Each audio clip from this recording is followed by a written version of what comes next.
ہونے کے بعد بڑے دور دور سے علماء اور شعراء کو بلایا جاتا ہے،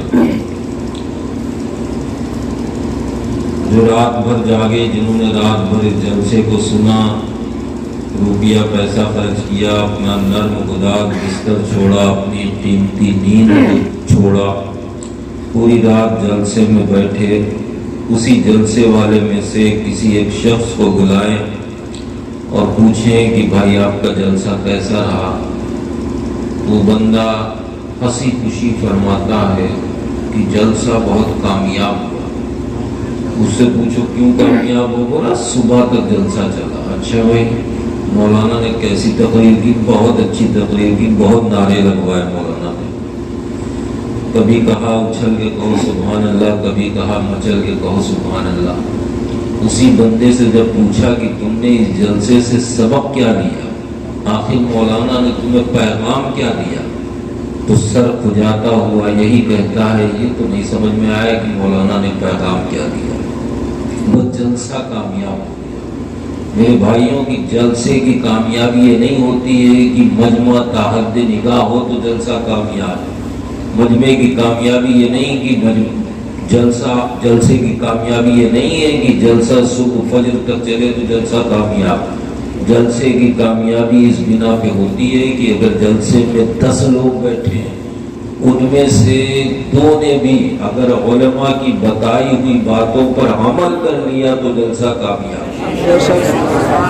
مثال کے طور پہ آپ کے اس کرگینہ کی مسجد میں فجر کی نماز میں اگر ایک مثال لے لیں، آپ کی فجر کی نماز میں اگر 20 لوگ نماز پڑھتے تھے اور جلسہ کرانے کے بعد اسی مسجد میں اگر 20 سے 22 یا 25 نمازی ہو جائیں تو سمجھ لیجئے کہ آپ کا جلسہ کامیاب ہے۔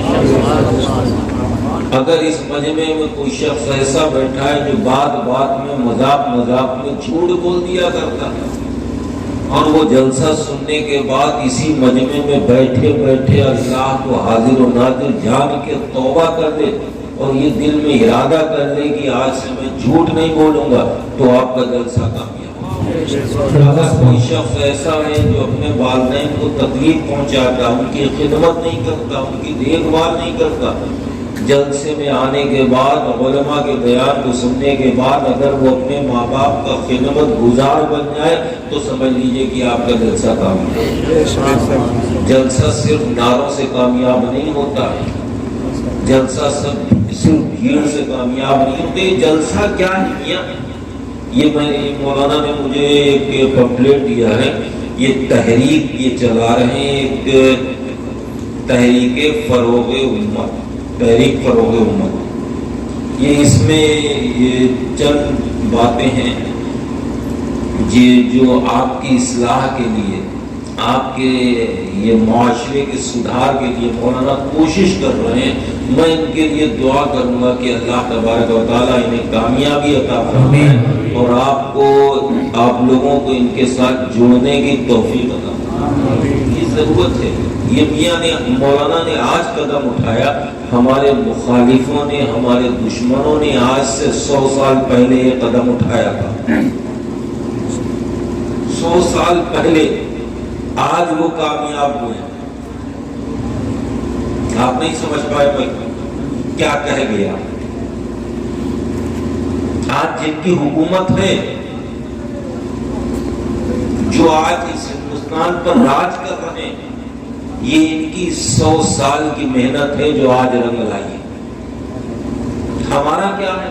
ہم چاہتے ہیں کہ ہمارے سامنے پکی پکائی بریانی آ جائے، اس میں سے بھاپ نکل رہی ہو، میں ہاتھ بڑھاؤں اپنے منہ میں رکھوں، پیٹ بھر جائے۔ محنت کرنا نہیں جانتا، ہمارا کوئی مشن نہیں، ہماری کوئی تحریک نہیں، ہم میں اتحاد نہیں ہے، ہم متحد نہیں ہیں، نہ کل تھے نہ آج ہیں۔ نتیجہ کیا ہے؟ آج ہم کس موڑ پہ پہنچ گئے، آج ہماری کیا پوزیشن ہے، آج ہماری کیا ویلیو ہے، کیا عزت ہے۔ آج بس صرف ہم یہ سمجھتے ہیں کہ ہم مسلمان کے گھر پیدا ہو گئے تو ہم جنتی، ہم نے پیر صاحب کے ہاتھ میں ہاتھ دے دیا تو ہم جنت کے حقدار بن گئے۔ جیسے آپ نے ابھی میرے ذریعے غوث اعظم کے دامن کو تھاما، تو یہ مت سمجھ لینا میرے بھائیوں، میں بہت سچی بات بولتا ہوں، یہ مت سمجھ لینا کہ تم جنتی ہو گئے۔ اب تمہیں نماز پڑھنے کی ضرورت نہیں، اب تمہیں روزہ رکھنے کی ضرورت نہیں، اب تمہیں حلال کھانے کی ضرورت نہیں، اب تو تم پیر صاحب کے ہاتھ مرید ہو گئے اور تم سیدھے جنتی ہو گئے۔ ایسا نہیں ہے میرے بھائی، میں نے صرف اور صرف تمہارا دامن، تمہارا ہاتھ غوث اعظم کے ہاتھ میں دیا ہے، لیکن جنت میں تم کب جاؤ گے؟ جب تم جو باتیں تمہیں نصیحت کی گئی ہیں اس پر عمل کرو گے، تبھی جنت میں۔ بے شک بے شک۔ آج کا کیا ماحول ہے کہ بس آپ حرام کھانے سے ہم پرہیز نہیں کر رہے، ہم جھوٹ سے نہیں بچ رہے، ہم مسجدوں سے دور ہیں، والدین کو ستا رہے ہیں، بس کہیں سے کوئی پیر صاحب کو لاؤ بٹھاؤ، ان سے مرید ہو جاؤ تو جنت کی ٹھیکیدار ہے۔ میدان محشر بڑا سختی کا دن ہوگا، خدا کی قسم۔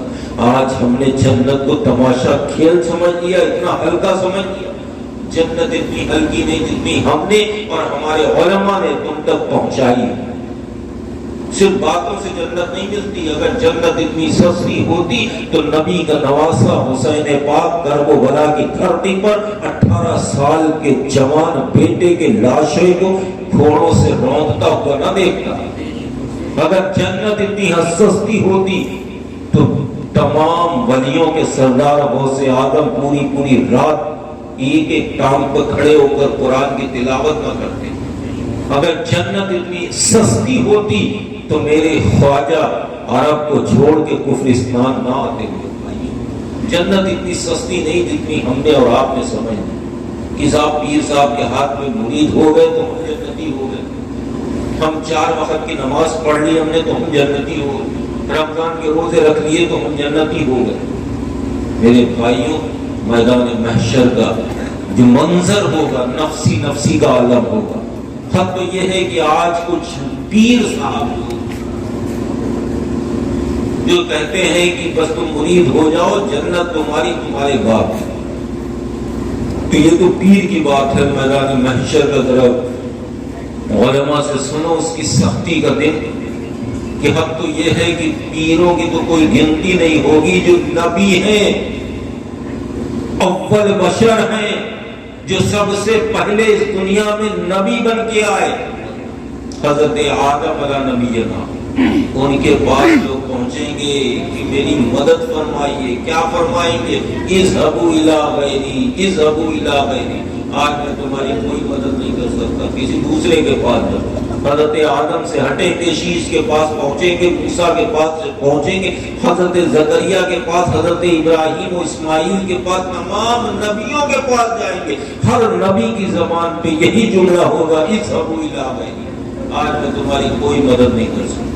ہاں اگر کوئی مدد کرے گا تو تمہارے پیارے آقا تمہاری مدد کریں گے، جو شافع محشر ہے وہ مدد کریں گے، لیکن اس کے لیے شرط بھی ہے میرے بھائیوں کہ آقا کی مدد لینے کے لیے آقا کے سچے غلام بننے کی ضرورت ہے۔ سبحان اللہ۔ آج ہمارے اسٹیجوں پہ کیا ہوتا ہے، علماء آتے ہیں، بزرگوں کی غوث اعظم کی کراماتیں، یہ کرامت وہ کرامت، غوث اعظم نے ٹھوکر ماری تو مردہ زندہ ہو گیا، غوث اعظم نے ایک وقت میں 70 مریدوں کے بعد روزہ افطار کر دیا، غوث اعظم نے 12 سال کی ڈوبی ہوئی کشتی کو چلا دیا۔ ارے میرے غوث میں خدا کی قسم اتنا خدا کا قرب حاصل تھا کہ ایک نہیں کئی مردوں کو ایک ساتھ اپنی ٹھوکر سے زندہ کر سکتے تھے اور کیا، یہ میرے غوث اعظم۔ لیکن ہمیں غوث اعظم کی سیرت کو بھی تو دیکھنا چاہیے کہ آخر اللہ نے اتنا پاورفل، اتنا طاقت والا غوث اعظم کو کیسے بنایا۔ وہی غوث اعظم جو ایک وقت میں 70 مریدوں کے وہاں روزہ افطار کرنے کے لیے پہنچ جاتے تھے، خدا کی قسم میرے بھائیوں، وہی غوث اعظم اپنے رب کو راضی کرنے کے لیے روزے پہ روزہ رکھتے، روزے پہ روزہ رکھتے، فاقے پہ فاقہ کرتے۔ حق تو یہ ہے کہ خود غوث اعظم ارشاد فرماتے کہ جب میں کمزور ہو گیا تو میرا رب مجھے اپنی قسم دے دے کر کھلاتا اور پلاتا کہ اے عبد القادر کھا لے تجھے میری قسم، اے عبد القادر پی لے تجھے میری قسم۔ وہی غوث اعظم جو اپنی ٹھوکر سے مردے کو زندہ کر دیا کرتے تھے، وہی غوث اعظم پوری رات اپنے رب کی عبادت میں اس قدر ہو جاتے کہ ایک پیر پہ کھڑے ہو کر پوری رات قرآن میں تلاوت کیا کرتے۔ وہی غوث اعظم جو 12 سال کی ڈوبی ہوئی کشتی کو تیرا دیتے ہیں، کیسے اللہ نے اتنی طاقت دے دی؟ وہی غوث اعظم اپنے رب کو راضی کرنے کے لیے کئی سال عشاء کے وضو سے فجر کی نماز ادا کیا۔ آج ہم غوث اعظم کی کراماتیں تو بہت سنتے ہیں، آج ہم خواجہ غریب نواز کی کراماتیں تو بہت سنتے ہیں، لیکن ہم ان کی سیرت پہ عمل نہیں کرتے، سمجھنے کی کوشش نہیں کرتے۔ ہم تو بس یہ مسلمان کے گھر پیدا ہوتے ہیں تو بس آپ مسلمان ہیں، ہمیں یہ نہیں معلوم کہ اللہ نے آخر ہمیں پیدا کس کام کے لیے، کس مقصد کے لیے کی۔ اور یہ بات کسی سے پوشیدہ بھی نہیں، اللہ نے قرآن کے ذریعے اعلان فرما دیا، وَمَا خَلَقْتُ الْجِنَّ وَالْإِنسَ إِلَّا لِيَعْبُدُونِ، میں نے انسان اور جنات کو اپنی عبادت کے لیے پیدا کیا۔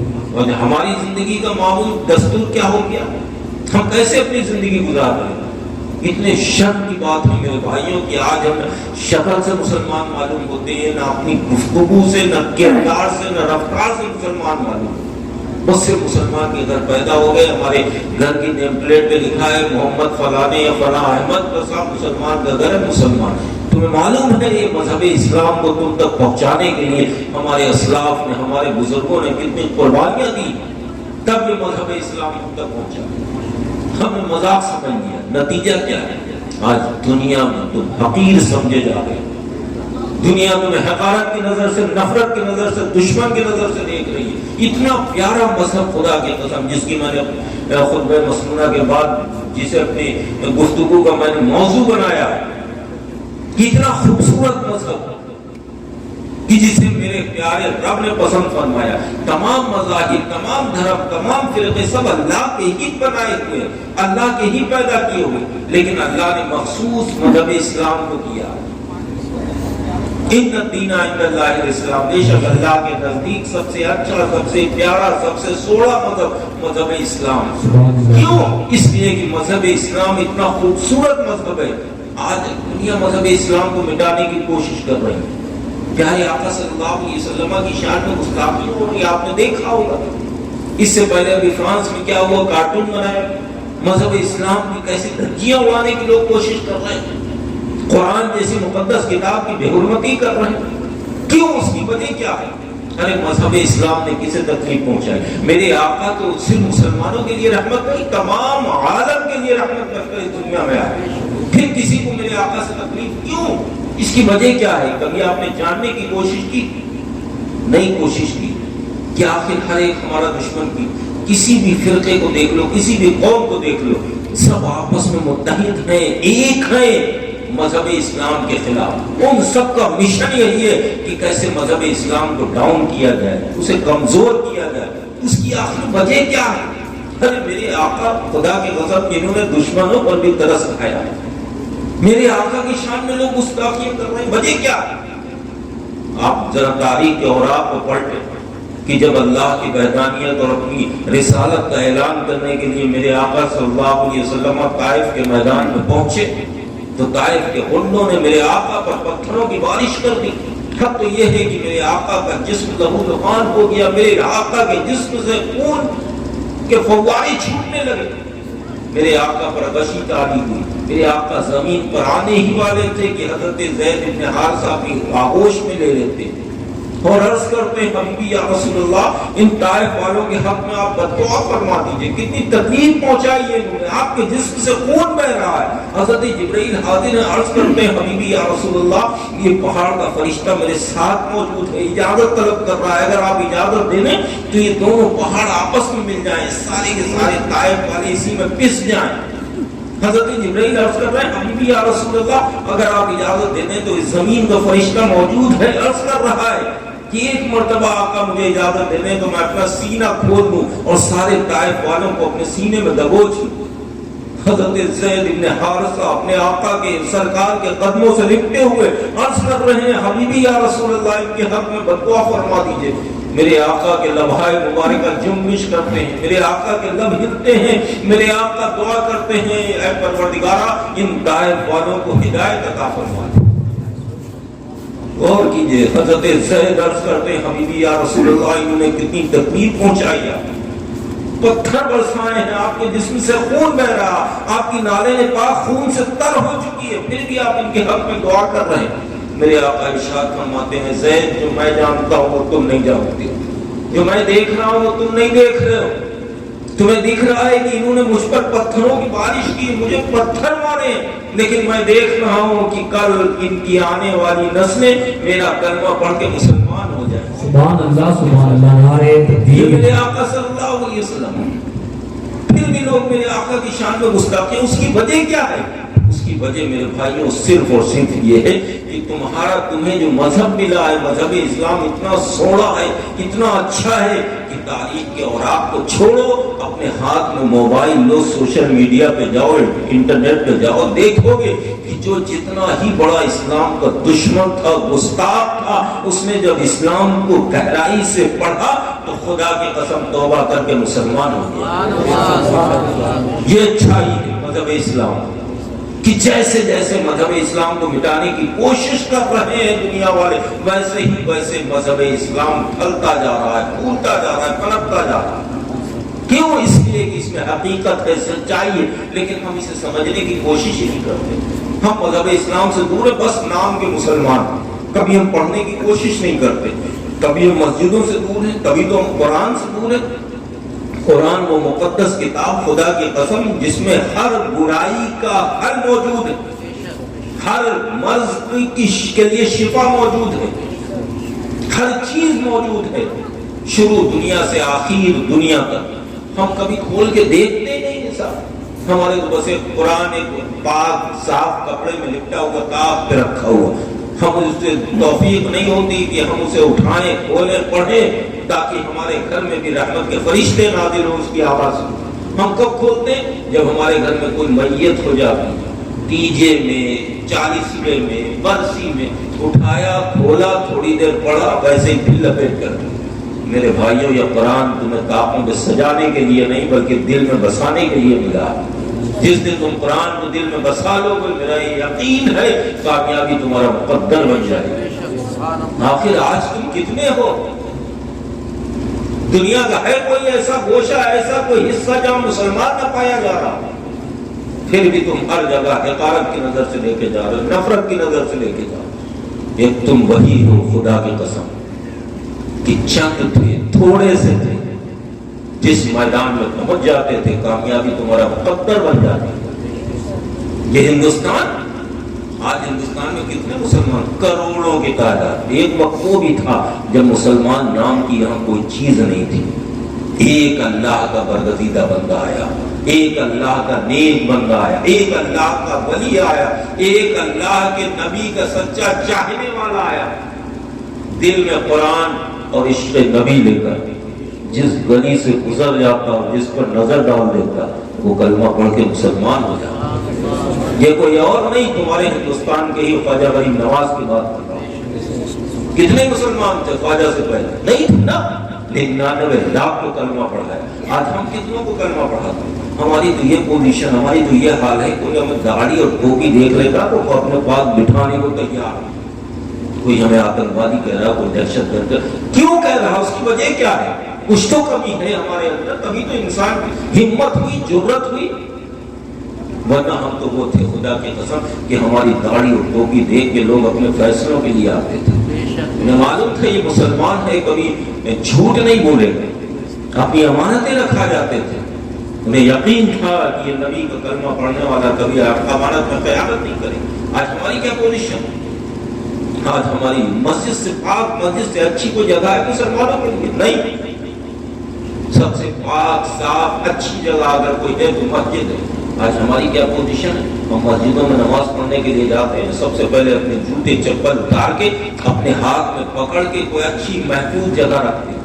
اس لیے کہ ہمیں خود ڈر ہوتا ہے کہ ایسا نہ ہو کہ نماز پڑھ کے ہم باہر میں نکلے ہماری چپل پہلے غائب ہو جائے.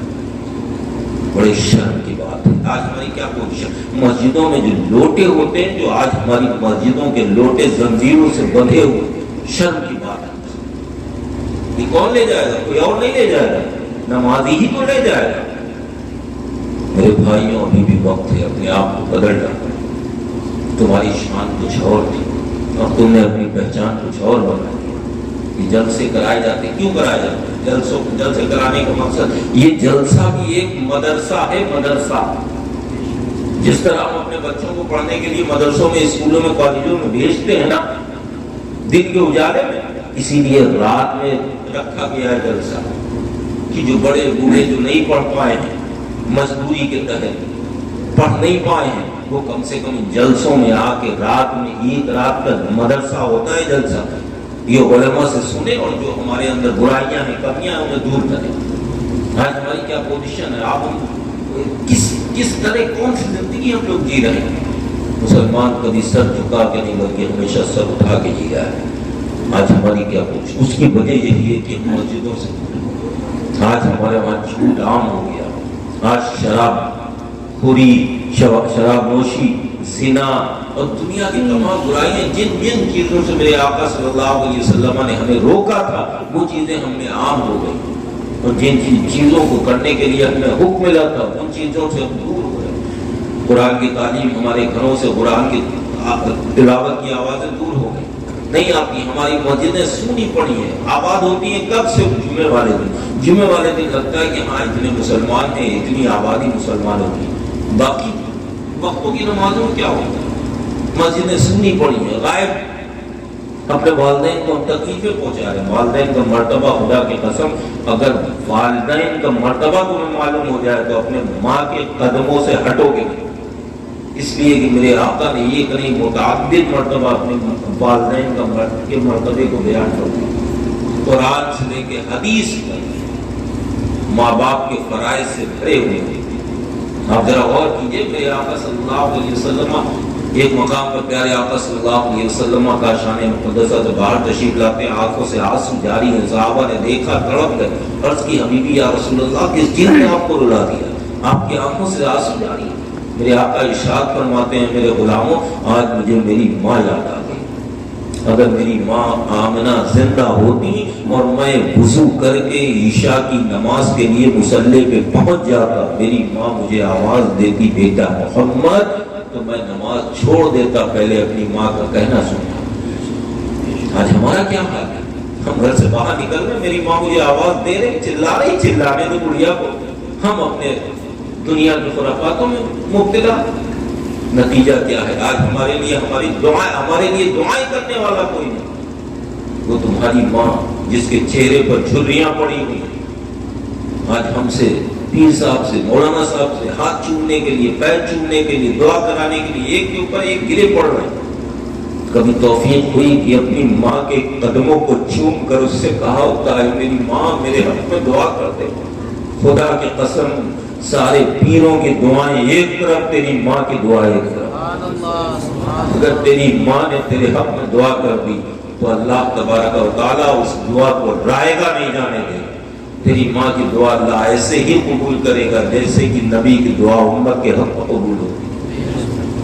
پیر صاحب کے، مولانا صاحب کے، قاضی صاحب کے ہاتھ چومنے کے لیے گرے پڑتے۔ ارے کبھی اپنے باپ کے ہاتھ کو چوم لیا ہوتا میرے بھائی، نوجوان، میرے ہاتھ چومے گا کیا ملے گا؟ نسبت ہے، تجھے مبارک ہو، لیکن اگر تو نے اپنے باپ کے ہاتھ کو چوم لیا تو سمجھ لے کہ تو نے جنت کے دروازے کو چوم لیا۔ دیکھو صاحب، فلانے پیر صاحب آ جائیں، فلانے صاحب آ جائیں تو قدموں پہ گرے، ٹھیک ہے چومو، منع نہیں کرتا، میں ممکن نہیں ہوں چومنے چاٹنے کا، لیکن ہاں پیر صاحب کے، مولانا صاحب کے ہاتھ پر چومنے سے پہلے اگر تو اپنی ماں کے قدموں کو چوم لے گا، خدا کی قسم اگر تو نے اپنی ماں کے قدموں کو چوم لیا تو سمجھ لے کہ تو نے جنت کی دہلیز کو چوم لیا، اس لیے کہ تیری ماں کے قدموں کے لیے تیرے لیے جنت ہے۔ میرے آقا نے فرمایا ہے لوگوں، تمہارے لیے تمہاری ماں کے قدموں کے نیچے جنت۔ یہ نہیں فرمایا کہ اگر تیری ماں نمازی ہے، پرہیزگار ہے، تہجد گزار ہے، عبادت گزار ہے تو تیرے لیے تیری ماں کے قدموں کے نیچے جنت نہیں۔ تیری ماں کیسی بھی ہے، اس کے معاملات اس کے ساتھ، لیکن تیرے حق میں اس کے لیے اس کے قدموں کے نیچے جنت۔ کہ اپنے ماں باپ کی عزت کرو میرے بھائی، اپنے پڑوسی کو حق مارتے پھر رہے، بس اسی انتظار میں کیسے اس کا مال دبوچ کیا جائے، کیسے اسے کنگال کیا جائے، ڈاؤن کیا جائے، تاکہ ہم اس کے رہبر بن جائیں، ہم اس سے بڑے بن جائیں۔ آج دنیا کی تمام خرافاتیں ہمارے اندر گھسی ہوئی ہیں۔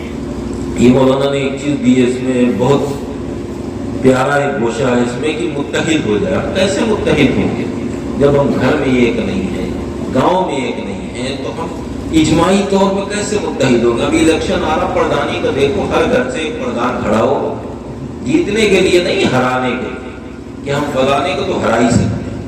میرے بھائیوں، ابھی بھی وقت ہے، جاگ جاؤ، اپنے بچوں یہ پڑھ، یہ گوشہ اس میں یہ بھی ہے، وہ غریب طلبہ جو اپنے والدین کے غربت کی وجہ سے اپنے پڑھائی پوری نہیں کر سکتے، ان کی تعلیم کا انتظام کرنا ضرورت ہے میرے بھائیوں۔ جس بات کو لے کے میں شروع ہوا تھا، کہاں سے کہاں پہنچ گیا، مین بات یہی ہے کہ آج ہمارے معاشرے کا کیا حال ہے۔ آپ نے سنا ہوگا، شاید ہی کوئی ایسا ہو جس کے کان تک یہ بات نہ پہنچی ہو، کتنی سچائی ہے واللہ عالم اس سوال۔ یہ لاک ڈاؤن کورونا کے ٹائم پہ طرح طرح کی افواہیں ہوئی، طرح طرح کی آوازیں اٹھی، حد تو یہ ہے کہ یہاں تک بھی لوگوں نے کہا کہ جو مسلمان علاج کی خاطر اسپتال گیا وہ زندہ واپس نہیں آیا، اسے زہر کا انجیکشن دے دیا گیا، اسے مار دیا گیا۔ حقیقت بھی ہو سکتی ہے، سچائی بھی ہو سکتی ہے اور افواہ بھی ہو سکتی ہے، اس میں کوئی دو رائے نہیں۔ لیکن سوال میرا آپ سے یہ ہے کہ اس میں کمی کس کی؟ آپ اتنے کمزور ہو گئے، آپ اتنے بزدل ہو گئے، آپ اتنے غریب ہو گئے کہ آپ نے اپنی بستی کے اچھے ڈاکٹر کیوں نہیں تیار کیے؟ آپ نے اپنے بچوں کو کیوں نہیں پڑھایا؟ کس نے آپ کو روکا تھا؟ ابھی ضرورت پڑ جائے الیکشن میں تو لاکھوں روپیہ نکال کے آپ پھینک دیں گے، ابھی کسی نیتا کو بلانا پڑ جائے تو آپ سینکڑوں گاڑیاں اس کے لیے انتظام کر دیں گے۔ آپ اپنی بستی سے ایک اچھے ڈاکٹر کو نہیں نکال پا رہے تھے۔ میرا یقین ہے میرے بھائیوں کی اگر آپ کی بستی کا، آپ کے گھر کا، آپ کے گاؤں کا کوئی ڈاکٹر اگر کسی اسپتال میں پہنچ گیا تو پیسہ تو چاہے جتنا کھینچ لے لیکن کسی مومن کی جان نہیں لے سکتا۔ اب ضرورت ہے میرے بھائیوں کروٹ لینے کی۔ بہت غفلت کی چادر اوڑھ کے سو لیے ہم لوگ، بہت ہم نے نعرے لگا لیے، بہت ہم جذبات میں اچھل کود لیے، اب عمل کی ضرورت ہے۔ اپنے بچوں کو اچھی تعلیم دلاؤ، اپنے بچوں کو پہلے دینی تعلیم دلاؤ، اس کے بعد دنیاوی تعلیم دلاؤ۔ دینی تعلیم اس لیے دلاؤ کہ کہیں ایسا نہ ہو دنیاوی تعلیم حاصل کرتے کرتے کرتے کرتے تمہارا بیٹا دین سے دور ہو جائے۔ اس کا بھی ایک میں نے ہلکا سا عکس دیکھا سوشل میڈیا پہ، میں نے دیکھا کہ ایک صاحب تقریر کر رہے ہیں، انہوں نے فرمایا کہ ابھی ایک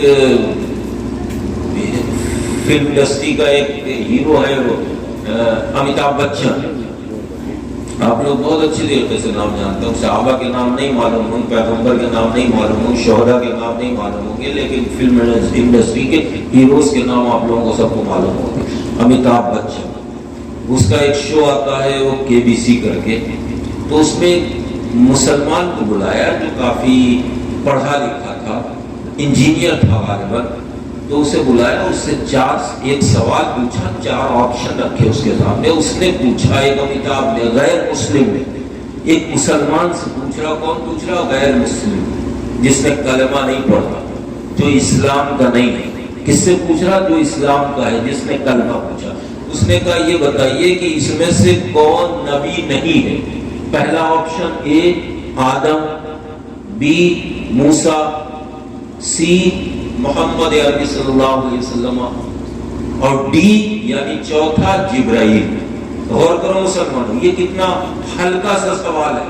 ایک انجینئر جو اس لیول پہ پہنچ گیا، جو اس میں ٹی وی کے اوپر آ رہا ہے، جو ایک بڑے اینکر کے سامنے بیٹھا ہے، اس کی ویلیو کیا ہوگی؟ ہم جیسا آپ جیسا آدمی پہنچ سکتا ہے؟ نہیں پہنچ سکتا۔ جو قابل ہوگا، جس کے پاس دماغ ہوگا، وہی تو سوال جواب کے لیے پہنچے گا۔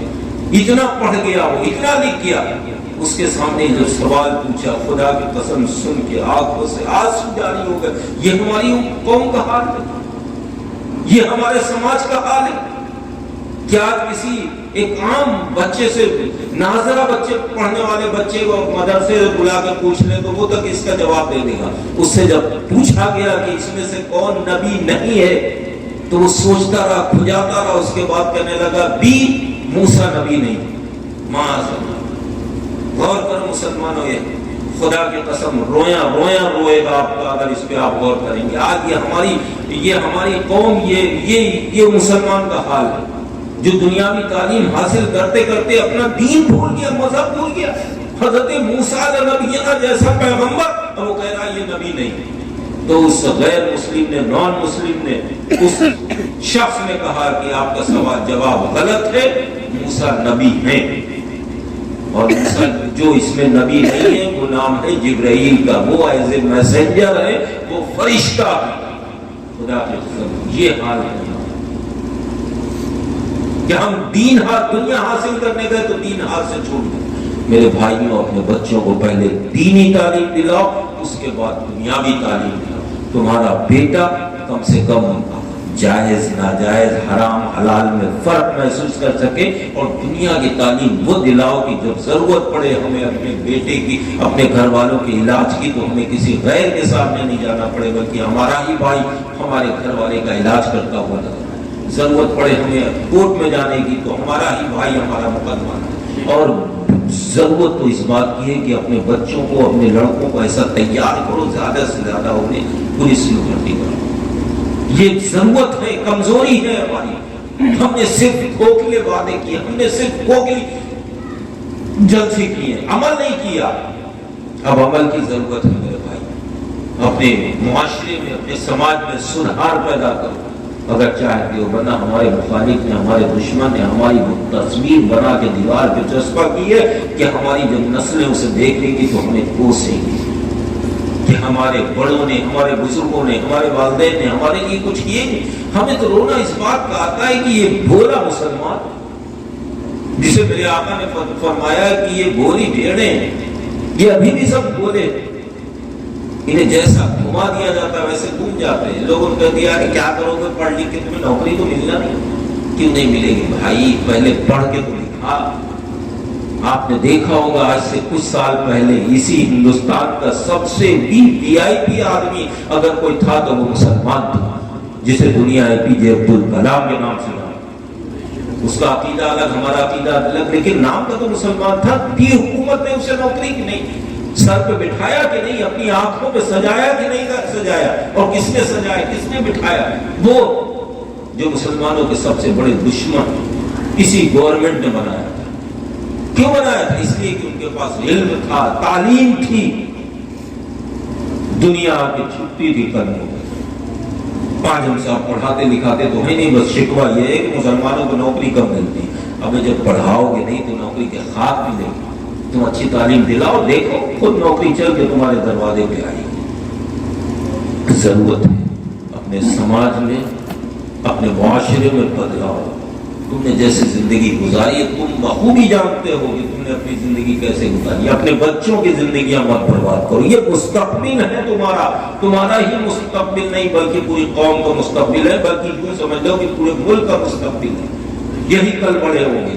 آج یہ چھوٹے چھوٹے بچے جو گلیوں میں، محلوں میں ادھر ادھر کھیلتے کودتے نظر آتے ہیں، تو لعنت ہے ایسے باپ پر جو پاس سے گزرتا اور اپنے بچے کو دیکھتا ہے کرکٹ کھیل رہا، کیرم کھیل رہا، لوڈو کھیل رہا، اور پاس سے گزرتا چلا جاتا۔ شرم آنا چاہیے کہ اس کا بیٹا سڑک پر بیٹھا، محلے میں بیٹھ کر دنیا کی خرافاتوں میں اپنا وقت گزار رہا ہو، وہ اپنے بچے کو دیکھ کر نظر انداز کر رہا ہے۔ سختی کرو، اپنا وقت اپنے بچوں کے اوپر خرچ کرو، اس لیے کہ بچے تمہارا ہی نہیں پوری قوم کا مستقبل ہے۔ اگر یہ بچے سنور گئے، پڑھ گئے، تو خدا کی قسم تمہاری آخرت جو ہے وہ سنور جائے۔ اپنے بچوں کو اچھی تعلیم دلاؤ، انہیں ڈاکٹر بناؤ، انجینئر بناؤ، وکیل بناؤ، اور اس سے پہلے انہیں قرآن کا قاری بناؤ، والدین کا خدمت گزار بناؤ، مسجد کا نمازی بناؤ، پڑوسی سے محبت کرنے والا بناؤ۔ یہی تمہاری دنیا ہے، یہی تمہاری آخرت ہے۔ جو باتیں تمہیں بتائی گئی ہیں اس پر عمل کرو گے تو انشاءاللہ کل بروز محشر غوث اعظم کے جھنڈے کے سائے تلے ہوگے، اور غوث اعظم تو جنت کے مالک ہیں، جو کہ مالک کے بیٹے ہیں تو مالک ہی۔ تو جب غوث اعظم جنت میں جائیں گے تو ظاہر سی بات ہے آپ سب، ہم سب غلاموں کو اپنے ساتھ لے کے جائیں گے، بشرطے سچے غوث اعظم کے غلام بننا۔ میرے بھائیوں، ایک قاری صاحب نے فرمایا کہ 2 بچوں کی دستار بھی ہے، بڑے مبارکباد ہیں وہ ماں باپ جن کے بیٹے ہیں جنہوں نے قرآن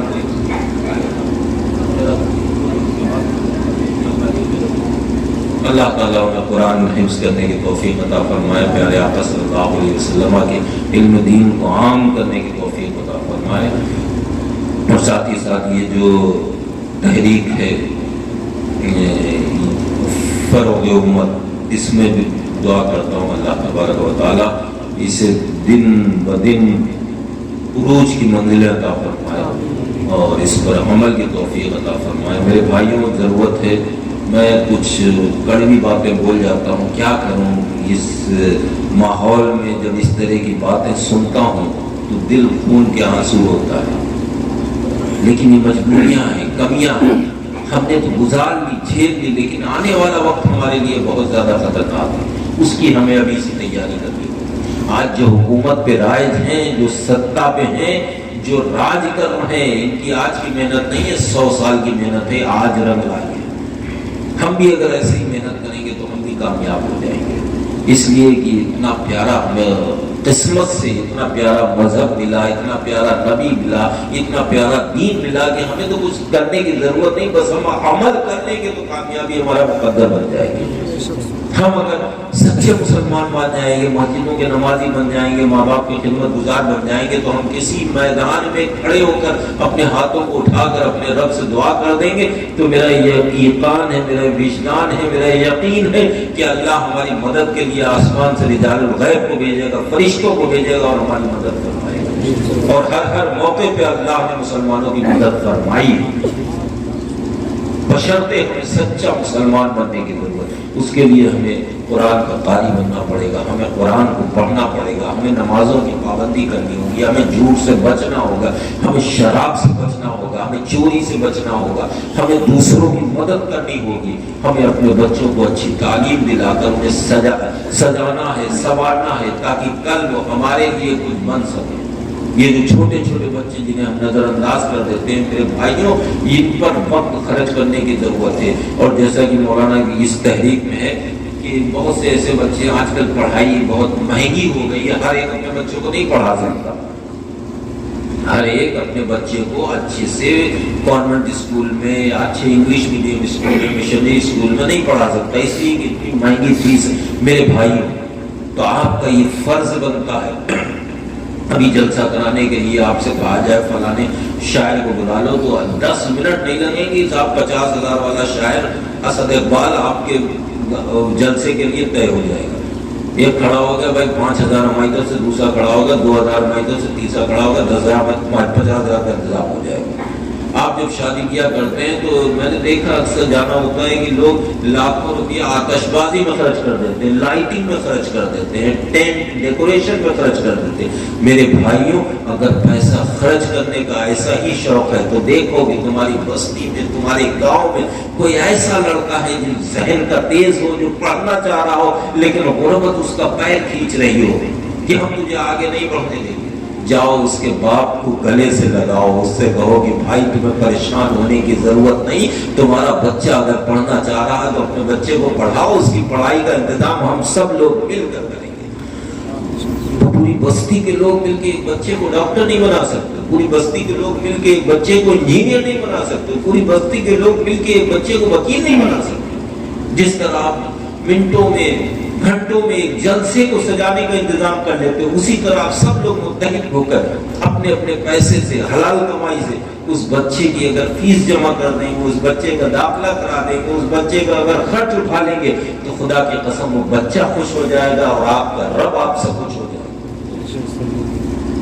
ضرورت ہے کہ اپنے بچوں کو ڈاکٹر بناؤ، اگر اپنے بچوں کو نہیں بنا سکتے تو دیکھو تمہاری بستی میں کون ایسا بچہ ہے جو پڑھنا چاہ رہا ہے لیکن مفلسی، غریبی، غربت اسے آگے نہیں بڑھنے دے رہی ہے، تو اس کی سب لوگ مل کے مدد کرو۔ دیکھو کہ کون تمہارے گاؤں میں کوئی ایسی عورت نہیں ہے جس کی جوان بیٹی ہو، ماں کو، باپ کو رات رات بھر نیند نہیں آتی ہو، سوتے سوتے آنکھ کھل جاتی ہو، سوچتا ہو کہ میری بیٹی کی شادی میں کیسے کروں، اللہ اس لیے کہ اللہ نے مجھے نوازا ہی نہیں۔ جاؤ اس کے گھر، اس سے پوچھو کہ بھائی تمہیں پریشان ہونے کی ضرورت نہیں ہے، ہم سب ہیں نا تمہاری مدد کے لیے۔ اگر کسی غریب لڑکی کی شادی کر دو گے خدا کی قسم تو تمہارا رب تم سے راضی ہو جائے گا، تمہارا یہ جلسہ کامیاب ہو جائے گا۔ یہی جلسہ جس جلسے میں بیٹھے ہو، جلسے میں سن رہے ہو، اور یہی سننے کے بعد اگر اس پر عمل کرو گے تو خدا کی قسم یہ جلسہ کل تمہارے لیے بخشش کا ذریعہ بن گیا، تمہیں سیدھا جنت میں لے جائے۔ تو ضرورت ہے اس بات کی کہ ابھی تک تو ہم بس سنتے آئے ہیں، لیکن اب ہم عمل کر کے بتائیں گے۔ ذرا غور کرو کہ تمہارے گاؤں میں کوئی بیوہ ہے، کوئی پریشان ہو، اس کی مدد کر دو۔ کوئی غریب ہے، اس کا کام نہیں چل رہا، فاقے کر رہا، تو اسے کوئی کاروبار کرا دو سب لوگ مل کے۔ حق تو یہ ہے اس قوم پہ کتنا رونا آتا ہے میرے بھائیوں۔ لاک ڈاؤن کے ٹائم پہ خدا کی قسم اپنے بچے کی پڑھائی اس نے نہیں روکی۔